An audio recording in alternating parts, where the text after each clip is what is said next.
Welcome friends, welcome back to the kitchen, welcome back to Cocktails After Dark. Today we're going to do a recipe out of My New Cocktail Book. That's what it's called. It's called My New Cocktail Book by G.F. Steele.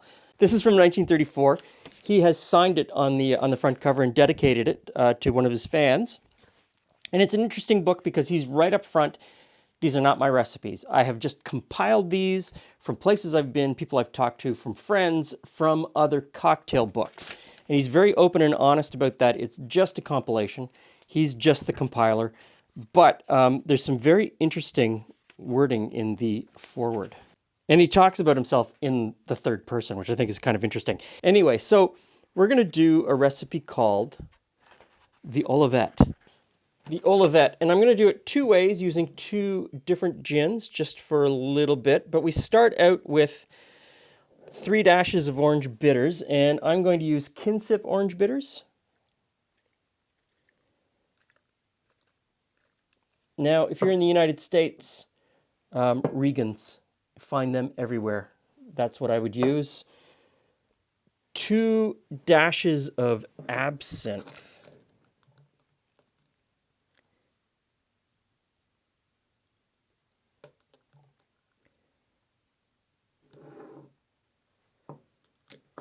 Oh wait, I said 2 dashes of absinthe. It's 3 dashes of absinthe. So we're going to put in another dash. And a dash is, you know, I've said this before, impossible to figure out what a dash is. You can try, but it's almost impossible. 2 dashes of gum syrup. And it's hard to say what he means by gum syrup.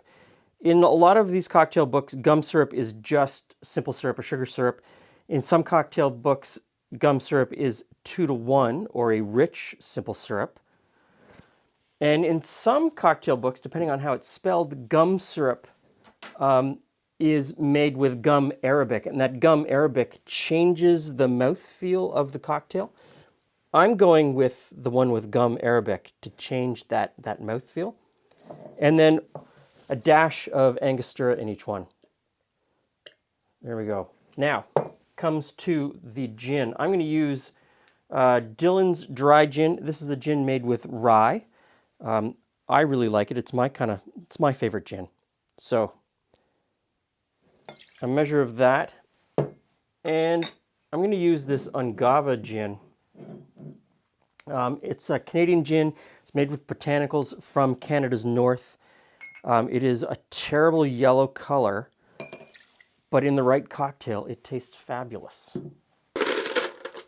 And get some ice.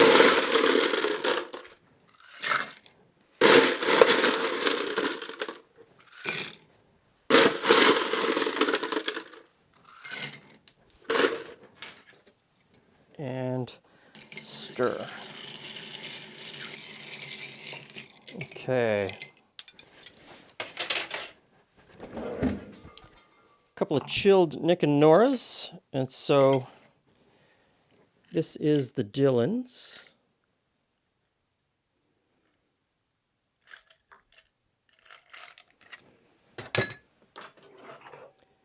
And this is the Angostura. And the Angostura, interesting, they're very close in color. Huh. Okay. Now, they got an olive. Each one gets an olive. So just regular old cocktail olives, I imagine.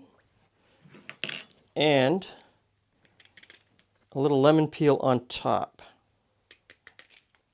So just rim that. Some people think rimming with the lemon gives too much and that just dropping it in is a better idea. Hey friends. I'm kind of on the fence about that. I see Glenn is actively, adding the last little bits. Look, olives and lemon. Yes. So Very this is the Olivette. And it olive. has an olive in it. How about that? So this one is made with the Dillon's rye gin. Okay. This one's made with the Angostura Canadian North gin. Very good. In that case, enjoy. Mine smells really sweet. Mm-hmm. I'm gonna...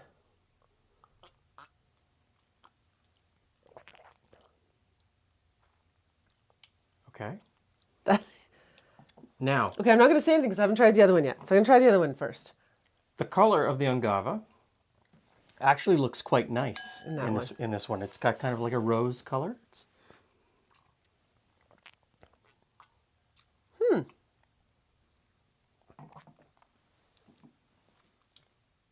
Huh. Okay, what do you think? I just have to decide which one I like better.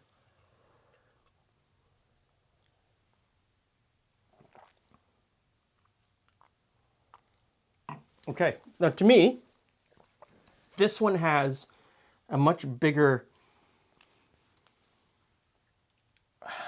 herbaceous floral flavor.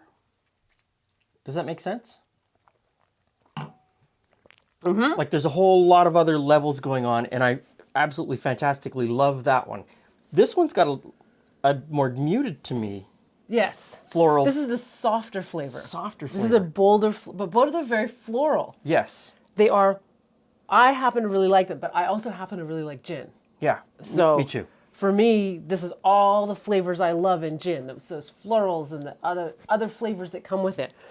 This has got a slight spice note. That's got to be coming from the rye.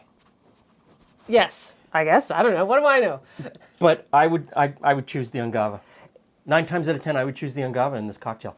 I think that goes really well together. I think that all of those bitters go really well together. I might cut back the sugar syrup a little bit. It is a little on the sweet side, and that could just be me overpouring. I mean, What? I know. But I think that just in the proportions that I laid it out here that come from this book, if you like gin, you're going to like this cocktail. Yeah, and just fuss with it a little bit to make Yeah. it exactly how you like Yeah. it. Like the subtleties between these two, you're going to love one, you're going to like one. Yeah. This is a winner for you and I, clearly. The absinthe sort of takes a back seat. Oftentimes, absinthe can be overpowering in a cocktail, which is why I kind of move it from a full bottle into a dropper, and I just put it in by drops because it can quickly become overpowering, but I don't notice it in this. And I shouldn't say that I don't notice it. It's probably It doesn't dominate the It doesn't flavor. dominate. It's probably playing a very important role supporting everything else and combining with everything else. I could definitely Yeah, sit that's- around and have this that's- one sitting on the porch. Okay, so the Olivette. The winner. Thank you, Mr. Steele, for including it in your new cocktail book. Thanks for stopping by. See you again soon.